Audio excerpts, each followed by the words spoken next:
In May 2007, the McCann family's dream holiday in Portugal turned into one of the most infamous mysteries of our time.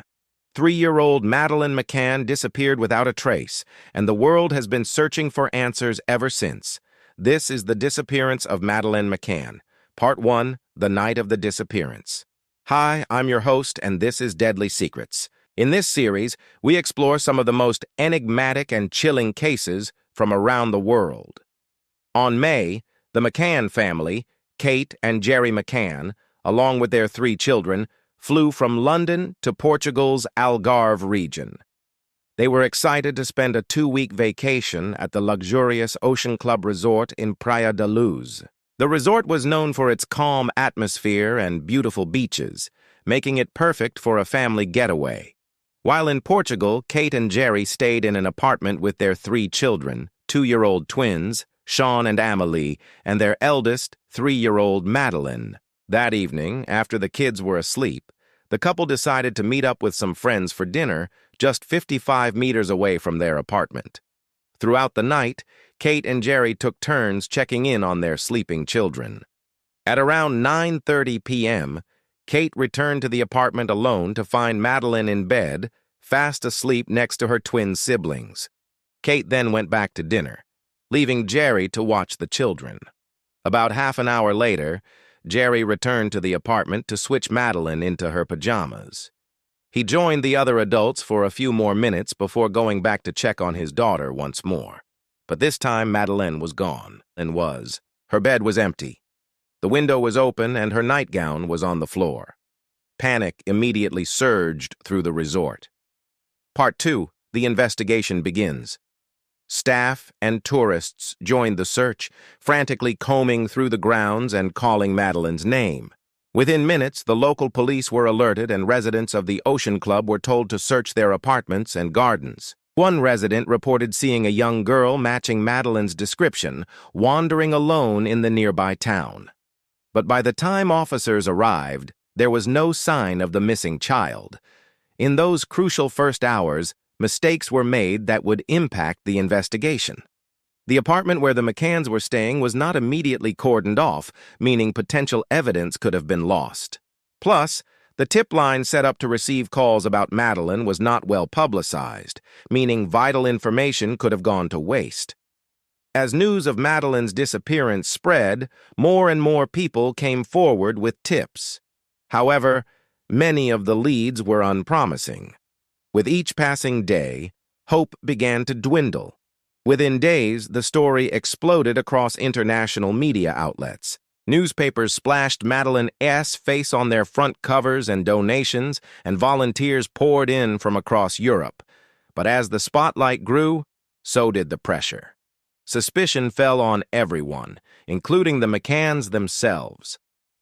Part 3, Suspects and Controversy.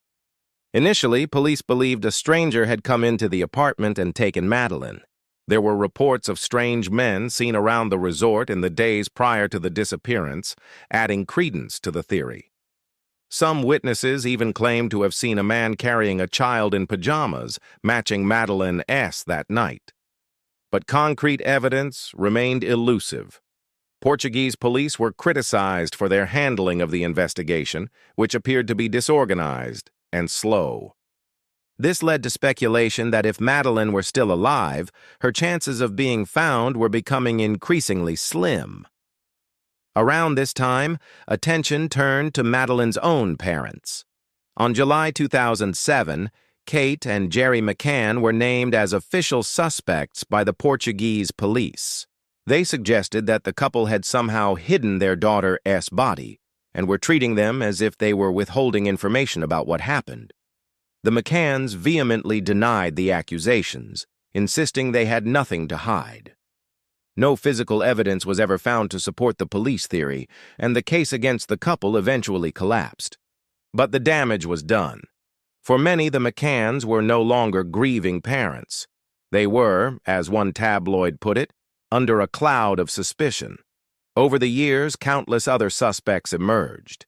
Known predators in the area, suspicious tourists, even organized trafficking rings were investigated. Yet each lead ended in frustration. Part 4. Theories and Sightings.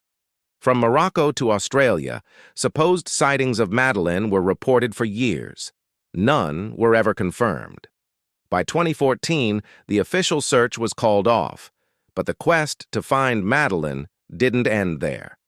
Some believe that she was taken by human traffickers who sold her to a family who wanted to adopt her illegally. Others believe that she died accidentally in the apartment and that whoever was looking after her panicked and made the disappearance look like an abduction.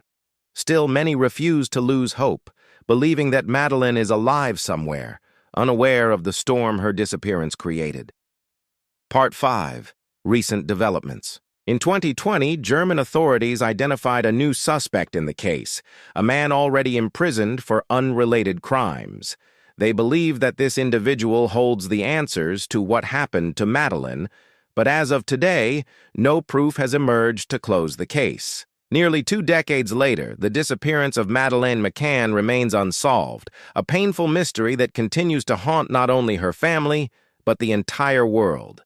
Now it's time for you to make your voice heard. What do you think happened to Madeleine McCann? Let us know in the comments below. And remember, if you like this episode, subscribe to our channel for more captivating stories like this every week. Until next time, stay curious. Thank you for listening. I've been your host. This has been The Disappearance of Madeleine McCann. If you want to listen to more episodes of Deadly Secrets, new episodes drop every Wednesday. Until next time, stay safe, and don't forget to keep an eye on those around you.